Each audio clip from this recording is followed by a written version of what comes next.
Hello friends, welcome to GK क्रैच। Friends, आज हम इस वीडियो में एनसीईआरटी का एग्जाम्पलर से आवर्त सारणी के जितने भी एमसीक्यू क्वेश्चन हैं सभी को डिस्कस करेंगे, क्योंकि दोस्तों ये केमिस्ट्री का सबसे महत्वपूर्ण चैप्टर है और इस टॉपिक से आपके ग्रुप डी एग्जाम में सबसे ज़्यादा सवाल पूछे जा रहे हैं। तो चलिए दोस्तों, पहला सवाल देखते हैं, किस तत्वों तक अष्टक का नियम लागू होता है? तो इसका सही आंसर होगा दोस्तों कैल्शियम तक होता है। ऑप्शन बी इसका करेक्ट आंसर होगा। ये सवाल ग्रुप डी में अब तक 3 बार पूछा जा चुका। तो अब चलिए दोस्तों, इस क्वेश्चन से रिलेटेड सभी फैक्ट्स को भी याद कर लेते हैं। और यहाँ पे दोस्तों पहले देख सकते हैं, ये है न्यूलैंड्स का ऑक्टेव्स, जिससे कि दोस्तों सवाल बहुत सारे पूछे जा रहे हैं आपके ग्रुप डी के एग्जाम में। दोस्तों ये जो वैज्ञानिक हैं जॉन न्यूलैंड, ये किस देश के हैं? तो दोस्तों ये एक अंग्रेज वैज्ञानिक थे। वे दोस्तों उस समय तक ज्ञात तत्वों को उनके परमाणु द्रव्यमान के बढ़ते क्रम में वर्गीकृत किया था। तो किसके बढ़ते क्रम में? याद रखिए, परमाणु द्रव्यमान के बढ़ते क्रम में। और उनको दोस्तों 56 यानी 56 तत्व ही ज्ञात थे और उन्होंने ये भी कल्पना किया था कि बस इतने ही तत्व हैं। और उन्होंने दोस्तों वर्गीकरण के समय परमाणु द्रव्यमान जिसका कम था उसको पहले रखा था, यानी शुरू में रखा था, और जिसका जो परमाणु द्रव्यमान ज़्यादा था उनको आखिरी में रखा था। जो पहले रखा था किसको रखा था? हाइड्रोजन को। और आखिरी में किसको रखा था? थोरियम को दोस्तों रखा था। और उन्होंने ये पाया था कि दोस्तों वर्गीकरण में प्रत्येक 8वें तत्व का जो गुण धर्म होता है वो पहला तत्व से समान होता है। दोस्तों नेक्स्ट सवाल है क्वेश्चन नंबर 2, मेंडलीव आवर्त नियम के अनुसार आवर्त सारणी में तत्व किस क्रम में व्यवस्थित थे? तो करेक्ट आंसर है ऑप्शन सी, परमाणु भार के बढ़ते क्रम में। ऑप्शन सी करेक्ट आंसर होगा। क्वेश्चन नंबर 3 भी दोस्तों मेंडलीव आवर्त सारणी से संबंधित है। मेंडलीव आवर्त सारणी में उन तत्वों के लिए रिक्त स्थान छोड़ दिए गए थे जिनकी खोज बाद में हुई। निम्नलिखित में से किस तत्व को आवर्त सारणी में बाद में स्थान मिला? तो जर्मेनियम इसका सही आंसर होगा। ऑप्शन ए करेक्ट आंसर है। और चलिए दोस्तों इन दोनों सवाल को एक बार डिटेल्स में देख लेते हैं। दोस्तों यहाँ पे आप देख सकते हैं, ये है मेंडलीव का पीरियडिक टेबल। यहाँ पे कितने कलम हैं देखिए पहले, 1 2 3 4 5 6 7 8, तो 8 कलम हैं। और दोस्तों 6 पीरियड है, यानी 6 रो है। इसको दोस्तों आप 8 समूह और 6 आवर्त भी कह सकते हैं। इसको दोस्तों पब्लिश कब किया गया था? 1872 में जर्मन जर्नल में इसको पब्लिश किया गया था। और इन्होंने ये जो आवर्त नियम दिया था कब दिया था? 1869 में दिया था। और टोटल दोस्तों इनका पीरियडिक टेबल में कितने तत्व थे? सिर्फ दोस्तों 63 यानी 63 तत्व थे। और इनका जो पीरियडिक टेबल का पहला तत्व था हाइड्रोजन। दोस्तों मेंडलीव ने अपना पीरियडिक टेबल में बहुत सारे खाली स्थान छोड़े थे और दोस्तों वहाँ पे कुछ एलिमेंट का नाम भी दे दिए थे। वहाँ पे अगर फ्यूचर में कोई एलिमेंट डिस्कवर होगा तो उसका नाम ये रखा जाएगा। तो जहाँ दोस्तों उन्होंने एका बोरोन नाम से एक रखा था, उसके बाद दोस्तों रखा था एका एल्यूमिनियम भी रखा था, और एक रखा था दोस्तों एका सिलिकॉन। तो एका बोरोन जहाँ पे उन्होंने खाली स्थान छोड़ा था एका बोरोन नाम से, वहाँ पे दोस्तों किस एलिमेंट का डिस्कवरी हुआ? स्कैंडियम। और एका एल्यूमिनियम के जगह पे कौन सा एलिमेंट डिस्कवर हुआ? गैलियम। और दोस्तों एका सिलिकॉन के जगह पे कौन सा एलिमेंट डिस्कवर हुआ? कौन सा तत्व दोस्तों वहाँ डिस्कवर हुआ? जर्मानियम। याद रखिए, ये 3 एलिमेंट को आपको याद रखना है। दोस्तों नेक्स्ट सवाल है क्वेश्चन नंबर 4, आधुनिक आवर्त सारणी के संदर्भ में निम्नलिखित में से कौन सा कथन गलत है? करेक्ट आंसर होगा दोस्तों ऑप्शन बी। ऑप्शन बी यानी जो स्टेटमेंट 1, स्टेटमेंट 2 एंड स्टेटमेंट 3 है, ये तीनों के तीनों गलत हैं। सभी को पढ़ लीजिए। आधुनिक आवर्त सारणी में जो सभी तत्वों को दोस्तों रखे गए हैं वो सारे के सारे परमाणु क्रमांक के बढ़ते हुए क्रम में रखे गए हैं। तो दोस्तों यहाँ पे तीनों के तीनों गलत दिया गया है। क्वेश्चन नंबर 5 देख। क्वेश्चन नंबर 5 है, आधुनिक आवर्त सारणी के संदर्भ में कौन सा कथन सत्य है?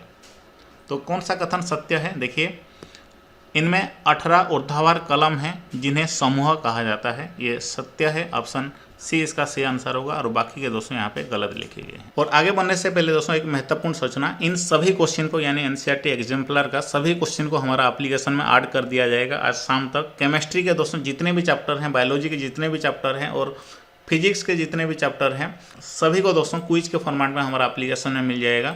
जरूर दोस्तों सभी को एक बार प्रैक्टिस कर लेना, आज शाम तक अपलोड हो जाएगा। साथ साथ करंट अफेयर, स्टैटिक जीके के दोस्तों जिस टॉपिक से आपके ग्रुप डी एग्जाम में सवाल पूछे हैं ना, सभी टॉपिक का क्विज अपलोड हो चुका है। अभी दोस्तों आपको मैं पढ़ने के लिए नहीं कर रहा हूँ, बस ज़्यादा से ज़्यादा क्विज लगाना है। क्विज लगाने से आपका रिवीजन बहुत ही तुरंत हो जाएगा दोस्तों। सारा सिलेबस को आप रिवीजन कर सकते हैं, सभी महत्वपूर्ण टॉपिक को रिवाइज कर सकते हैं हमारा एप्लीकेशन से क्विज के फॉर्मेट में। तो डाउनलोड कर लीजिए, इस वीडियो का डिस्क्रिप्शन बॉक्स में लिंक है। सभी चैप्टर को दोस्तों पूरी तरह से धो डालिए और सिलेक्शन दोस्तों अपना नाम कीजिए। 50,000 से भी दोस्तों ज़्यादा लड़के इसका फ़ायदा उठा रहे हैं, आप भी जरूर फ़ायदा उठाइए। दोस्तों नेक्स्ट सवाल है, दिए गए तत्व A B C D E यानी जिनका परमाणु क्रमांक है 2, 3, 7, 10 एंड 30। दोस्तों 2 किसका है? हीलियम का है। 3 किसका है, लिथियम का है, 7 किसका है, नाइट्रोजन का है, और दोस्तों 10 किसका है, आपको पता होगा नियॉन का है। उसके बाद 30 किसका है, जिंक का है। तो इनमें से दोस्तों कौन सारे तत्व सिर्फ एक ही आवर्त में आते हैं, ये सवाल पूछा गया है। तो काफ़ी आसान सवाल है, आप दिमाग से ही कर सकते हैं दोस्तों। जो लिथियम है, नाइट्रोजन है एंड नियॉन है, ये तीनों के तीनों दूसरे आवर्त में आते हैं। लिथियम, नाइट्रोजन, नियॉन, इनका जो नंबर क्या है, BCD। तो ऑप्शन बी इसका करेक्ट आंसर हो जाएगा दोस्तों, ये तीनों एक ही आवर्त में आते हैं। तो नेक्स्ट सवाल है दोस्तों उसी तरह का सवाल, यहाँ पे पूछा गया है ABCD जिनका परमाणु क्रमांक है ये, इनमें से दोस्तों कौन सारे तत्व एक ही समान समूह में आते हैं। तो इसका करेक्ट आंसर क्या होगा बताइए। करेक्ट आंसर है option C. Option C, A and C इसका सही आंसर होगा। क्योंकि दोस्तों 9 किसका है और 17 किसका है, देखिए 9 जो है फ्लोरीन का है एंड 17 दोस्तों क्लोरीन का है। फ्लोरीन क्लोरीन दोनों के दोनों दोस्तों कहाँ आते हैं, ग्रुप 17 यानी समूह 17 में आते हैं। तो ये इसका सही आंसर हो जाएगा, याद रखिए। नेक्स्ट देखते हैं क्वेश्चन नंबर 8। आधुनिक आवर्त सारणी में इलेक्ट्रॉनिक विन्यास 2-8 युक्त तत्व आप किस समूह में पाएंगे। तो 2-8 दोस्तों जो तत्व हैं एक ग्रुप 18 में दोस्तों आपको मिलेंगे, यानी समूह 18 इसका सही आंसर होगा। ग्रुप 18 के दोस्तों सभी तत्व काफ़ी महत्वपूर्ण होते हैं, बार बार एग्जाम में पूछा जाता है। तो सभी को याद रखिए। हीलियम का दोस्तों जो परमाणु क्रमांक है 2 है, नियॉन का 10 है, आर्गन का 18 है, क्रिप्टॉन का 36 है दोस्तों, जेनन का 54 है, रेडन का 86 एटॉमिक नंबर है। इसको किसी भी हाल में आपको याद रखना है। दोस्तों नेक्स्ट सवाल काफ़ी महत्वपूर्ण है। एक तत्व जो सभी कार्बनिक यौगिकों का आवश्यक अव्यय है वो किस समूह से संबंधित है। तो समूह 14 से दोस्तों संबंधित है। ऑप्शन बी इसका सही आंसर होगा। क्योंकि दोस्तों वो जो तत्व है उसका नाम क्या है, कार्बन है, जो सभी कार्बनिक यौगिकों का आवश्यक अव्यय है। तो कार्बन दोस्तों ग्रुप 14 में आता है, जिसको कि कार्बन फैमिली कहा जाता है। क्वेश्चन नंबर 10 है। आवर्त 2 में तत्वों के लिए निम्नलिखित में से कौन सा कोष बाह्यतम है। तो करेक्ट आंसर होगा दोस्तों ऑप्शन बी। बेसिक सा सवाल है। जो बाह्यतम कोष में दोस्तों आवर्त 2 के L आते हैं, और उसके बाद आवर्त 3 के M आते हैं, और आवर्त 1 के K आता है। नेक्स्ट सवाल, निम्नलिखित में से कौन सा तत्व अधिकतम संयोगी इलेक्ट्रॉन रखता है। तो कौन सा तत्व, इसका करेक्ट आंसर होगा ऑप्शन डी। जो फास्फोरस है दोस्तों ये अधिकतम संयोगी इलेक्ट्रॉन रखता है। क्योंकि दोस्तों सोडियम का जो इलेक्ट्रॉनिक विन्यास होगा वो दोस्तों 11 है इसका परमाणु क्रमांक, इसलिए ये 281 हो जाएगा, और इसका क्या होगा 283 होगा, क्योंकि इसका जो परमाणु क्रमांक है 13 है। तो सिलिकॉन का 284 हो जाएगा, और फास्फोरस का दोस्तों कितना होगा 285। तो सबसे ज़्यादा इलेक्ट्रॉनिक संयोगी इलेक्ट्रॉनिक किसके पास है, तो फास्फोरस के पास है। इसका सही आंसर होगा ऑप्शन डी। दोस्तों नेक्स्ट सवाल है, ऑक्सीजन, फ्लोरीन एंड नाइट्रोजन की पारमाणिक त्रिज्याओं का बढ़ता हुआ सही क्रम निम्नलिखित में से कौन सा है। ऑप्शन डी इसका करेक्ट आंसर होगा। क्योंकि दोस्तों जब हम लेफ्ट से राइट तक जाते हैं पीरियोडिक टेबल में तो एटॉमिक साइज कमता है, यानी दोस्तों जो नाइट्रोजन है वो बड़ा होगा ऑक्सीजन से, ऑक्सीजन जो है बड़ा होगा फ्लोरीन से। तो सबसे बड़ा दोस्तों नाइट्रोजन होगा। क्योंकि दोस्तों हम जब लेफ्ट से राइट तक जाते हैं तो साइज डिक्रीज होता है। तो यहाँ पे बढ़ता हुआ क्रम दिया गया था। दोस्तों नेक्स्ट है क्वेश्चन नंबर 13। निम्नलिखित में से किस तत्व का परमाणिक त्रिज्या सर्वाधिक है। तो ऑप्शन सी दोस्तों पोटासियम इसका सही आंसर होगा। तो पीरियोडिक टेबल को ध्यान से देखिए, जब हम ऊपर से नीचे तक आते हैं दोस्तों एटॉमिक साइज बढ़ता है। तो सोडियम से दोस्तों बड़ा हो गया पोटासियम, और दोस्तों हम जब लेफ्ट से राइट तक जाते हैं तो एटॉमिक साइज कमता है। तो पोटासियम दोस्तों कैल्शियम से भी बड़ा हो गया। तो इसी तरह से दोस्तों ये सभी सवाल को आप आसानी से कर सकते हैं। नेक्स्ट सवाल, निम्नलिखित में से कौन सा तत्व आसानी से इलेक्ट्रॉन खो देता है। करेक्ट आंसर है ऑप्शन सी। जो पोटासियम है दोस्तों ये आसानी से इलेक्ट्रॉन खो देता है, क्योंकि दोस्तों इसके जो बाहरी कक्षा में सिर्फ एक ही इलेक्ट्रॉन होता है। एक ही इलेक्ट्रॉन को खोने के बाद ये दोस्तों स्टेबल हो जाता है, इसलिए दोस्तों ये इसका सही आंसर हो जाएगा। और पोटासियम का जो परमाणु क्रमांक 19 होता है, यानी 2, 8, 8 उसके बाद 1 होता है, याद रखिए। नेक्स्ट सवाल देखते हैं, निम्नलिखित में से कौन सा तत्व आसानी से इलेक्ट्रॉन नहीं खोता है। तो करेक्ट आंसर इसका क्या होगा पहले बताइए। सही आंसर होगा ऑप्शन बी। जो फ्लोरीन है दोस्तों ये आसानी से इलेक्ट्रॉन नहीं खोता है। फ्लोरीन का एटॉमिक नंबर कितना होता है पहले बताइए। इसका दोस्तों 9 होता है एटॉमिक नंबर, यानी दोस्तों इसका जो इलेक्ट्रॉनिक कॉन्फ़िगरेशन हो जाएगा 2 7 हो जाएगा। और इसको एक इलेक्ट्रॉन चाहिए, ना कि दोस्तों ये इलेक्ट्रॉन देने वाला है। तो स्टेबल होने के लिए दोस्तों इसको एक इलेक्ट्रॉन चाहिए, तो दोस्तों ये इलेक्ट्रॉन नहीं खो सकता। दोस्तों नेक्स्ट सवाल है, निम्नलिखित में से कौन से एक तत्व के समस्थानिकों के अभिलक्षण हैं। समस्थानिकों यानी आइसोटोप के दोस्तों कैरेक्टरिस्टिक्स कौन से हैं। तो सभी स्टेटमेंट को पढ़िए, सही आंसर क्या होगा बताइए। सही आंसर इसका दोस्तों हो जाएगा ऑप्शन डी, यानी स्टेटमेंट 2 एंड स्टेटमेंट 4 सही है।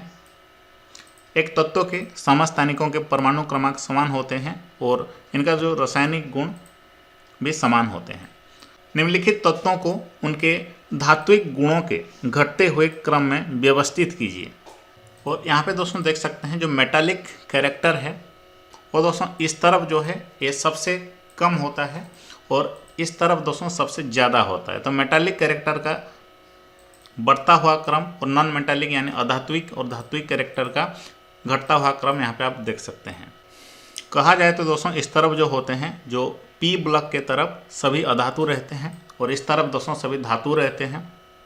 यानी जो अपना दोस्तों बाह्य कक्षा से आसानी से इलेक्ट्रॉन को लूज कर सकता है यानी खो सकता है, तो उसमें दोस्तों धात्विक कैरेक्टर सबसे ज़्यादा है। और जो दोस्तों अपना जो बाह्य कक्षा में इलेक्ट्रॉन को खींचता है अपनी तरफ, उसमें अधातु कैरेक्टर ज़्यादा है। तो दोस्तों समूह 1 में आता है आपका सोडियम, तो इसलिए दोस्तों इसमें सबसे ज़्यादा धात्विक कैरेक्टर हो जाएगा। तो इन दोनों ऑप्शन में से आपको चुनना है। और मैग्नीशियम दोस्तों जो ग्रुप 2 में यानी समूह 2 में आता है, लेकिन एल्युमिनियम जो है ये समूह 13 नंबर समूह में आता है। तो इसलिए दोस्तों ये जो मैग्नीशियम का इलेक्ट्रॉन खोने का क्षमता ज़्यादा है, तो ये ज़्यादा धात्विक हो जाएगा। ऑप्शन बी इसका करेक्ट आंसर होगा। इसी तरह दोस्तों आप ऑप्शन एलिमिनेशन से भी सभी को कर सकते हैं। नेक्स्ट सवाल है, निम्नलिखित तत्वों को उनके अधात्विक गुण के बढ़ते क्रम में व्यवस्थित कीजिए। तो इसका करेक्ट आंसर पहले आपको बता देता हूँ ऑप्शन एलिमिनेशन से।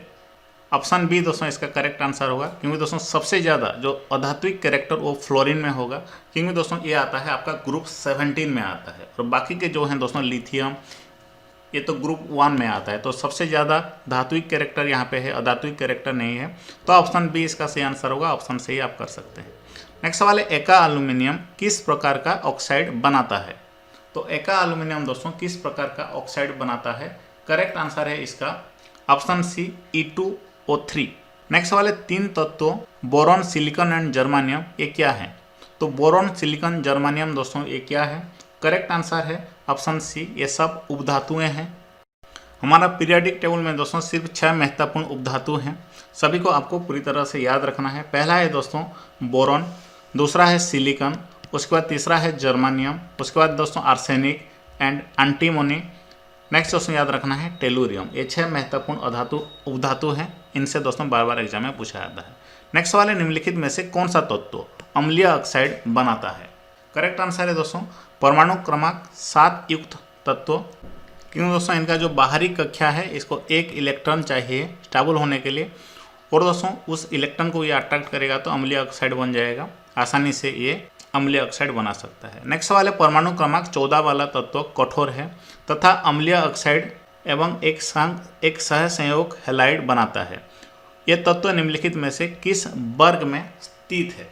काफ़ी आसान सवाल है दोस्तों। ये जो परमाणु क्रमांक 14 वाला तत्व का नाम है सिलिकॉन। सिलिकॉन दोस्तों किस वर्ग में आता है बताइए? तो उपधातु के वर्ग में आता है। ऑप्शन बी इसका करेक्ट आंसर होगा। दोस्तों नेक्स्ट सवाल है, आवर्त सारणी के एक समूह में ऊपर से नीचे जाने पर निम्नलिखित में से क्या नहीं बढ़ता है? तो दोस्तों क्या नहीं बढ़ता है? तो संयोजकता नहीं बढ़ता है जब हम ऊपर से नीचे जाते हैं। आवर्त सारणी के आवर्त में बाएं से दाएं जाने पर सामान्यतः परमाणु आकार क्या होता है? तो बाएं से दाएं जाते हैं दोस्तों, जो परमाणु का आकार घटता है। ऑप्शन बी इसका करेक्ट आंसर होगा।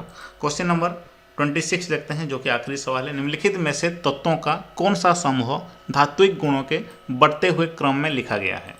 तो कौन सा समूह, इसका सही आंसर क्या होगा? सही आंसर होगा दोस्तों option A, barium, magnesium, calcium. ये जो समूह है दोस्तों समूह 2 में ये आते हैं और धात्विक गुणों के बढ़ते हुए क्रम में इनको लिखा गया है। सबसे ज़्यादा धात्विक गुण कैल्शियम में पाया जाता है, उससे कम दोस्तों मैग्नीशियम में और उससे कम बेरियम में पाया जाता है। तो दोस्तों अब हमारा एप्लीकेशन को आप डाउनलोड कर लीजिए और यहाँ पे जितने सवाल डिस्कस किए इन सभी को मॉक टेस्ट के रूप में एक बार सॉल्व कर लीजिएगा। साथ साथ दोस्तों पूरे साइंस के जितने भी महत्वपूर्ण टॉपिक हैं जिससे आपके एग्जाम में सवाल पूछे जा रहे हैं, सभी को एक साथ हमारा एप्लीकेशन में आपको मिल जाएगा। लिंक है, डाउनलोड कर लीजिए इस वीडियो का डिस्क्रिप्शन बॉक्स में।